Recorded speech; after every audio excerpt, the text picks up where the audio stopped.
এই হলো কমলা লেবুর বাগান এবং বাগানের মধ্যে ঘোরার পরে অনেকগুলো লেবু আমরা কুড়িয়ে পেয়েছি। আর এখানে তৈরি হচ্ছে বাগান থেকে পেড়ে আনা কমলা লেবুর জুস। বাগানে একজন কর্মচারীর সঙ্গে দেখা হয়ে গেল। দেখে ভাবছি আপনার নাম क्या है? दिनेश भैया। दिनेश भैया से मिलकर बहुत अच्छा लगा। पिच्ची टॉक। তো আমরা এখন দাঁড়িয়ে আছি বারামাঙ্গান, যেখানে যাবো বলেছিলাম লেবুর যে বাগান, সেই বাগানে এসে গেছি। মাত্র 50 টাকার বিনিময়ে আপনি লেবুর বাগানে যেতে পারবেন। লেবু বাগানে চলে এসেছি এবং আমি দেখাই, এই হলো কমলা লেবুর বাগান। এবং দার্জিলিংয়ের যে ক্রেজ, একটা মানুষ কমলা লেবুর বাগান দেখার জন্য যে একদম মানে একটা আগ্রহী হয়ে থাকে, তো আমরা সেখানে এসেছি। তবে লেবুগুলো ছোট ছোট, বাট প্রচুর গাছে ধরে আছে কমলা লেবু, প্রচুর গাছে ধরে আছে। হ্যাঁ, তবে এগুলো পাতি লেবুর মতো দেখাচ্ছে আমাদের। তো অনেক উঁচু উঁচু বড় লেবু, আমি একটা স্ট্যান্ডটা বাড়িয়ে দেখার চেষ্টা করি। হ্যাঁ, এরকম প্রচুর লেবু রয়েছে, প্রচুর। হ্যাঁ,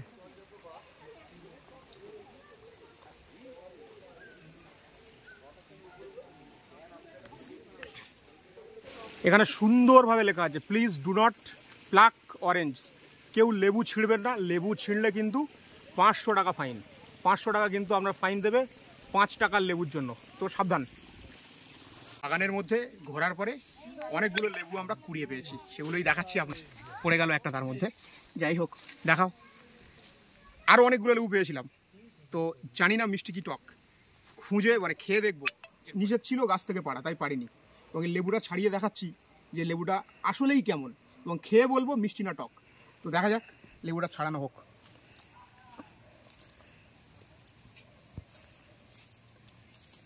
লেবু ছাড়ানো চলছে।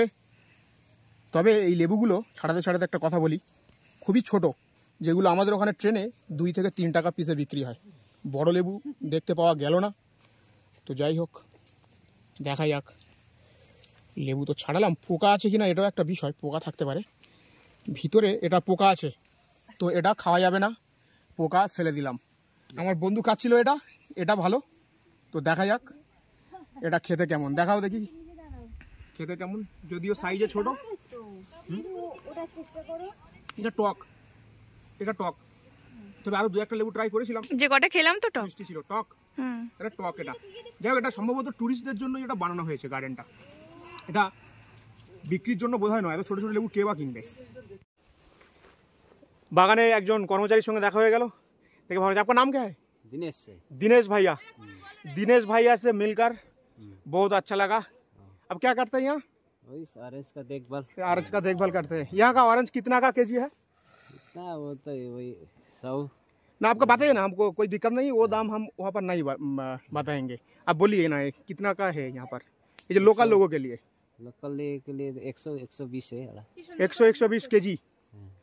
যাই হোক, 100 থেকে 120 টাকা কেজি দরে এখানে লোকাল লোক কমলা লেবু খেতে পারেন।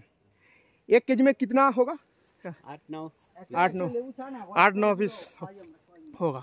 গার্ডেন ঘোরার পরে, অরেঞ্জ গার্ডেন ঘোরার পরে আমরা এসেছি জুস ফ্যাক্টরিতে। এখানে একদম সদ্য অরেঞ্জ থেকে যে জুস বানানো হয় সেই জুস দেওয়া হয়, এবং এখানে প্রাইসের একটা লিস্ট আছে, আমি দেখালাম এবং স্ক্রিনে দিয়ে দেবো। তো আমরা একটা গ্লাস ট্রাই করছি ফ্রেশ অরেঞ্জ জুস। তো এটাই আমাদের লাস্ট, এখান থেকেই জুস খেয়ে আমরা বাড়ির দিকে রওনা হব। আর এইখানে তৈরি হয় বাগান থেকে পেড়ে আনা কমলা লেবুর জুস, এবং এই জুসগুলো এখান থেকে চলে যায় বাজারে। এটাকে এখানকার মানুষ কমলা লেবুর জুস কারখানা বলে চেনেন। প্রত্যহ 5 থেকে 6 জন মহিলা কাজ করেন এখানে। এই যে বড় বড় যন্ত্রগুলো দেখা যাচ্ছে, লেবুগুলিকে ছাড়িয়ে এই যন্ত্রের মধ্যে দেওয়া হয় এবং সেখান থেকে বানানো হয় কমলা লেবুর জুস। আপনি চাইলে এখান থেকে কমলা লেবুর জুস অর্ডার করে খেতে পারেন। আমরাও একটি কমলা লেবুর জুস অর্ডার দিয়েছিলাম, সেটাই আমাদেরকে পরিবেশন করা হচ্ছে। যে আমরা কমলা লেবুর বাগানে গিয়েছিলাম, সেখান থেকে আসার পরে এলাম জুস ফ্যাক্টরিতে, এবং সেখানে এসে আমরা এই গাছ থেকে পাড়া কমলা লেবুর যে জুস সেটা আমরা ট্রাই করছি, এবং এই জুসটার দাম হলো 100 টাকা। তো দেখা যাক একটু ট্রাই করে কেমন লাগে। আজ এই পর্যন্ত আমরা পুরো বাগান ঘুরলাম, সম্পূর্ণ কমলা বাগান তোমাদের সবাইকে দেখালাম, আমিও দেখলাম, ভালোই এনজয় করলাম। দেখা হবে আবার নতুন কোনো ভিডিওতে, নতুন কোনো ব্লগে। সবাই ভালো থেকো, সুস্থ থেকো, সকলকে অনেক অনেক ধন্যবাদ।